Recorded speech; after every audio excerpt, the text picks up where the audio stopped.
नमस्कार दोस्तों, आज का हमारा टॉपिक है effect of temperature, volume and pressure on equilibrium constant.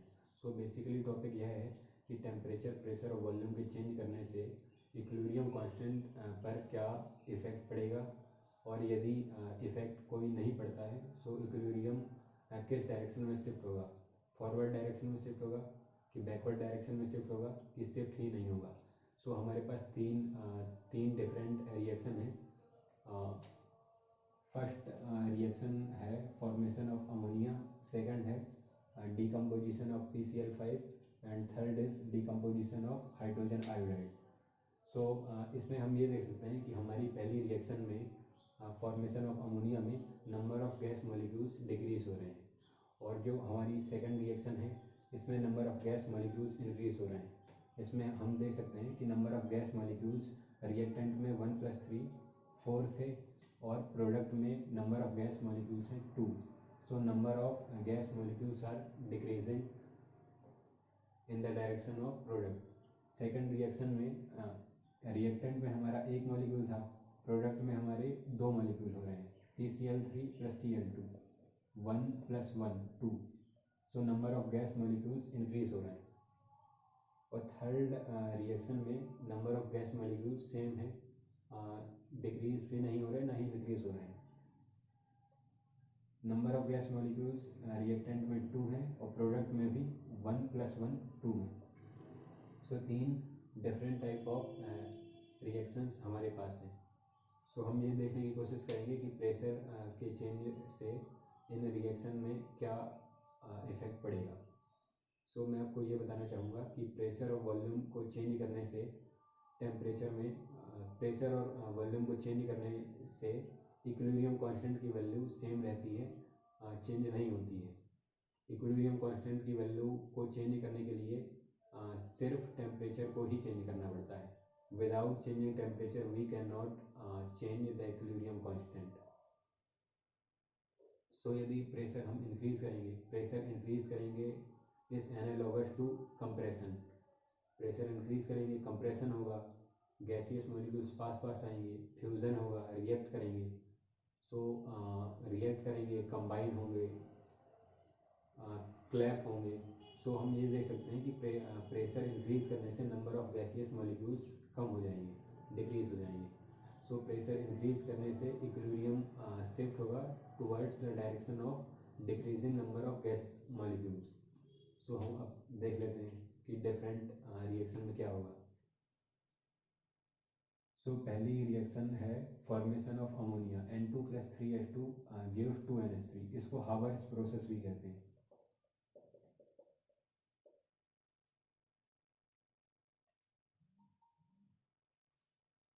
इसमें प्रोडक्ट के साइड में number of gas molecules decrease हो रहे हैं। गैस मॉलिक्यूल्स प्रोडक्ट में 2 है और रिएक्टेंट में है 4। सो प्रेशर इंक्रीज करने से इक्विलिब्रियम शिफ्ट होगा फॉरवर्ड डायरेक्शन में। जो सेकंड रिएक्शन है उसमें प्रेशर इंक्रीज करने से इक्विलिब्रियम शिफ्ट होगा बैकवर्ड डायरेक्शन में, क्योंकि बैकवर्ड डायरेक्शन में PCl5 में नंबर ऑफ गैस मॉलिक्यूल्स है 1 और प्रोडक्ट साइड में नंबर ऑफ गैस मॉलिक्यूल्स है 2। सो equilibrium will shift towards the direction of reactant.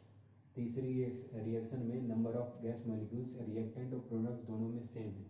So equilibrium doesn't shift towards forward direction और backward direction। सेकंड हमारा physical quantity है volume. सो volume को change करने से इक्विलिब्रियम कांस्टेंट की value change नहीं होगी। जैसा मैं आपको बता चुका हूँ, इक्विलिब्रियम कांस्टेंट की वैल्यू को चेंज करने के लिए हमको सिर्फ और सिर्फ टेम्परेचर को चेंज करना पड़ेगा। सो वॉल्यूम के चेंज करने से इक्विलिब्रियम किस डायरेक्शन में शिफ्ट होगा। सो वॉल्यूम को इंक्रीज करना is analogous to expansion. So volume increase कर रहे हैं हम, एक्सपेंशन हो रहा है मतलब number of gas molecules increase हो रहे हैं, नंबर ऑफ गैस मॉलिक्यूल्स बढ़ रहे हैं, डिकम्पोज हो रहे हैं, जो कंपाउंड है वो डिकम्पोज हो रहा है और नंबर ऑफ गैस मॉलिक्यूल्स और प्रोड्यूस हो रहे हैं, वो एक्सपेंड हो रहे हैं। सो वॉल्यूम इंक्रीज करने में इक्विलिब्रियम शिफ्ट होगा towards the direction of increasing number of gaseous molecules. So हम देख सकते हैं हमारी पहली रिएक्शन में यदि हम वॉल्यूम इंक्रीज करते हैं सो इक्विलिब्रियम शिफ्ट होगा बैकवर्ड डायरेक्शन में, रिएक्टेंट के डायरेक्शन में, क्योंकि रिएक्टेंट में नंबर ऑफ गैस मॉलिक्यूल्स 4 हैं और प्रोडक्ट में नंबर ऑफ गैस मॉलिक्यूल्स 2 हैं। सो रिएक्टेंट के डायरेक्शन में number of gas molecules increase हो रहे हैं, सो वॉल्यूम इंक्रीज करने में इक्विलिब्रियम शिफ्ट होगा बैकवर्ड डायरेक्शन में।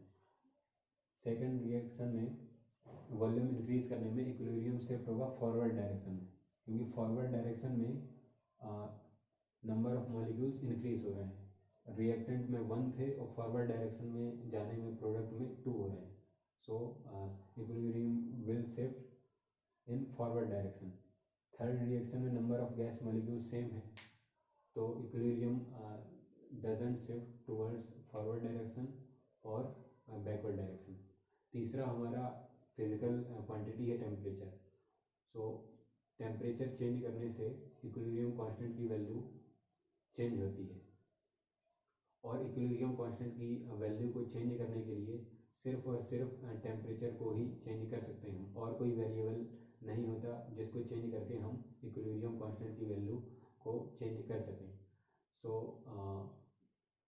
मैं आपको एक और चीज़ बताना चाहता हूँ कि जितने भी डीकम्पोजिशन रिएक्शन होते हैं वो एंडोथर्मिक रिएक्शन होते हैं, क्योंकि डीकम्पोजिशन रिएक्शन में हमको एनर्जी देनी होती है कंपाउंड को डिकम्पोज करने के लिए।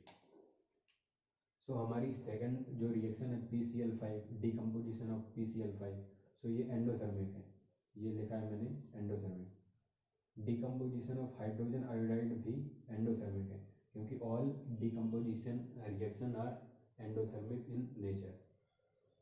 जो पहली रिएक्शन है फॉर्मेशन ऑफ अमोनिया, सो ये डायरेक्शन भी एंडोथर्मिक है यदि हम इस रिएक्शन को रिवर्स कर दें, क्योंकि ये इस जो हाबर्स प्रोसेस है इसकी जो रिवर्स रिएक्शन है NH3 gives N2 + 3H2 2NC, सो ये भी एक डिकम्पोजिशन रिएक्शन है, सो ये भी एंडोथर्मिक होगी प्लस हीट। लेकिन ये फॉर्मेशन ऑफ अमोनिया है, N2 + 3H2 gives 2NH3, so ये एक्सोथर्मिक रिएक्शन है, endothermic in reverse direction exothermic.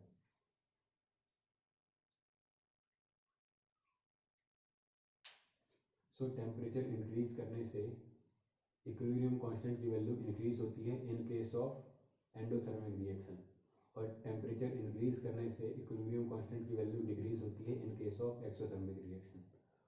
So endothermic reaction में टेम्परेचर इंक्रीज करेंगे तो इक्विलिब्रियम कांस्टेंट की वैल्यू इंक्रीज होगी, इक्विलिब्रियम कांस्टेंट की वैल्यू इंक्रीज होगी मतलब रिएक्शन फॉरवर्ड डायरेक्शन में शिफ्ट होगा, क्योंकि इक्विलिब्रियम कांस्टेंट का एक्सप्रेशन होता है Kc या Kp का एक्सप्रेशन होता है प्रोडक्ट बाय रिएक्टेंट। सो Kc या Kp यदि इंक्रीज होता है सो प्रोडक्ट बढ़ेगा, रिएक्टेंट कम होगा, मतलब रिएक्शन फॉरवर्ड डायरेक्शन में शिफ्ट होगी। और सो इसका कंक्लूजन ये निकला कि एंडोथर्मिक रिएक्शन में टेम्परेचर हम बढ़ाएंगे तो के इक्विलिब्रियम की वैल्यू इंक्रीज होगी, और के इक्विलिब्रियम की वैल्यू इंक्रीज होने की वजह से equilibrium will shift in forward direction.